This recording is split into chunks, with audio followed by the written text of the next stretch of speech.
Makin ini na semua.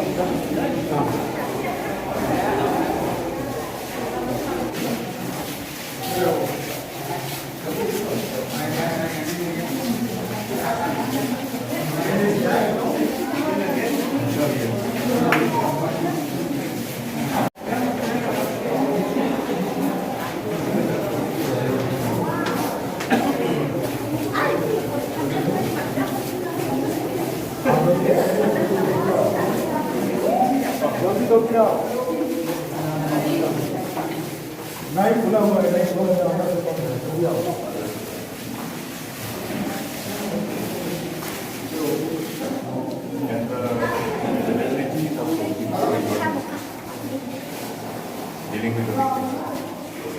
So therefore, the hospital has to have these tools. Even the regular OT training is already whatever things. One major OT, minor OT.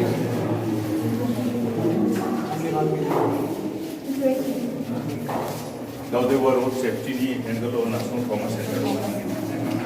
Trauma center more than on sacrifice. So burn unit.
We had a discussion with the local leaders and also discussion with the Resubelpara development committee. There are certain areas of concern in as far as this particular complex is concerned. There are some problems where the problem is being confronted with. But anyway, I think for every problem there is so that is what we have ultimately terminated that certain problems notwithstanding these problems can be this project initiated was with a bigger ambition. The ambition is that you don't end up constructing only 100 bedded hospital. 100 bedded hospital instead of 200, 300, 400. Yeah?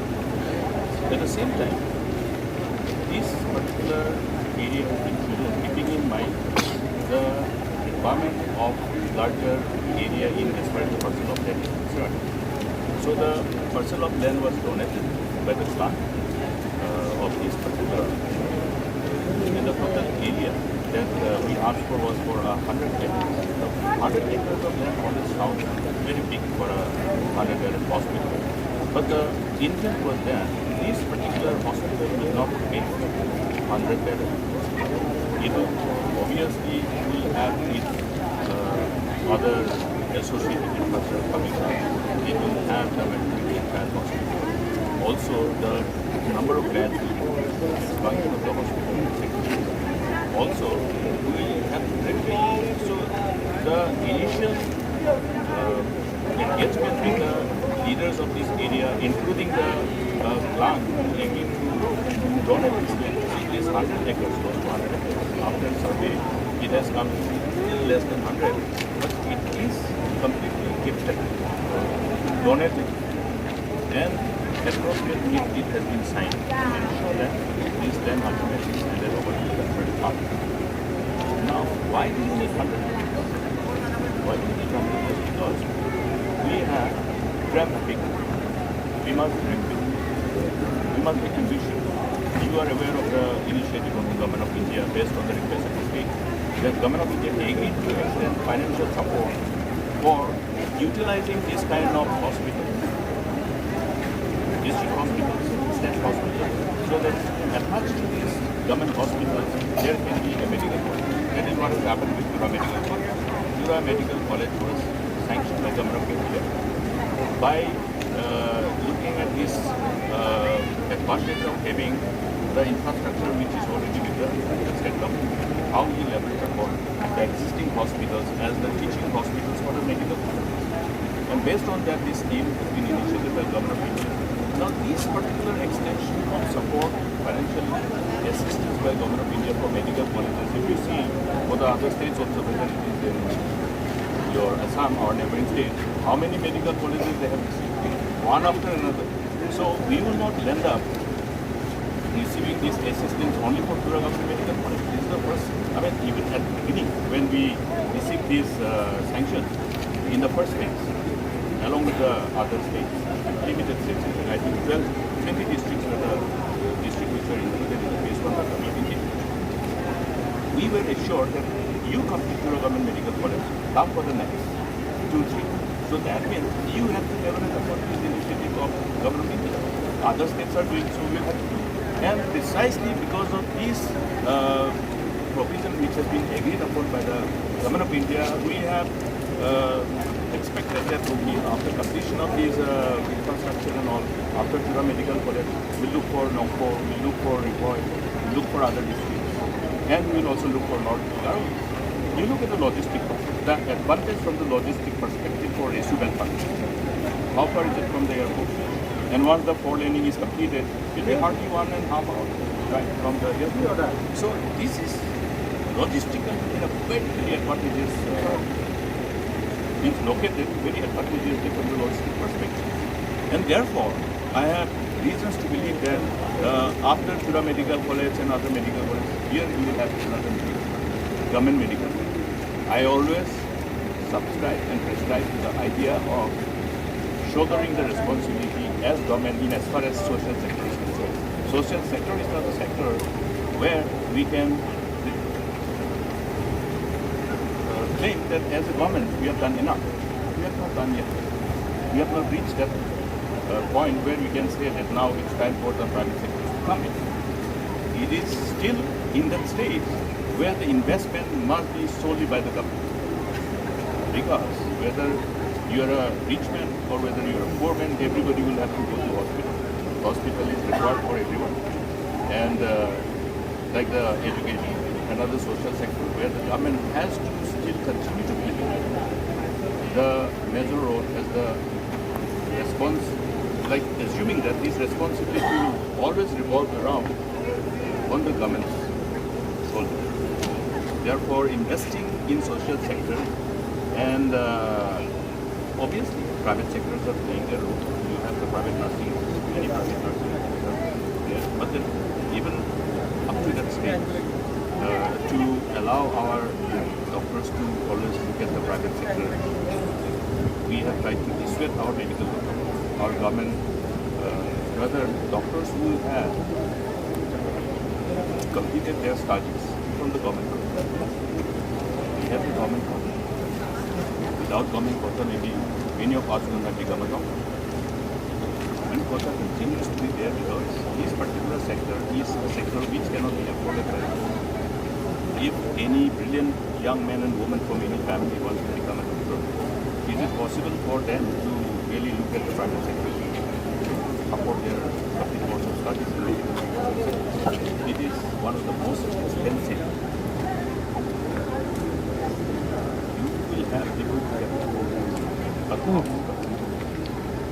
therefore, government role in establishment of medical colleges is in sync with the huge gap between the demand and supply of the doctors, specialists, super specialists.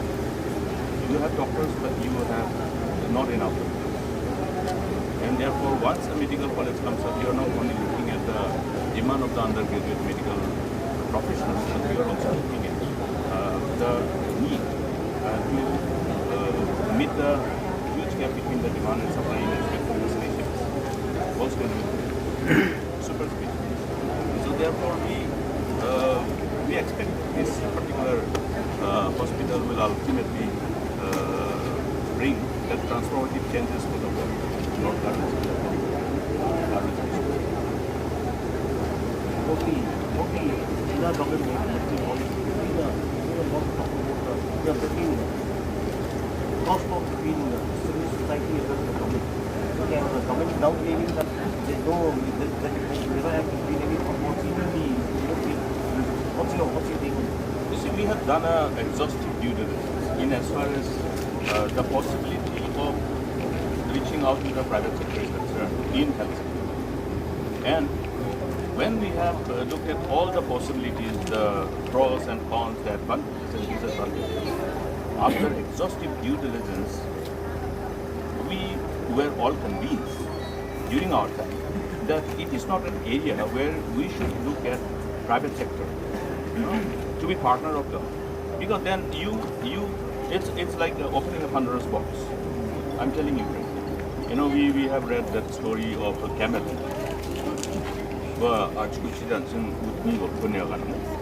Therefore, allowing private investment in health sector, we have not yet reached that stage.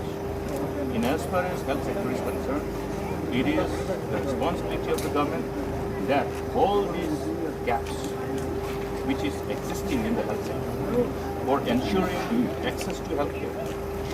Access to healthcare is determined by the availability of doctors and availability of specialists, super specialists.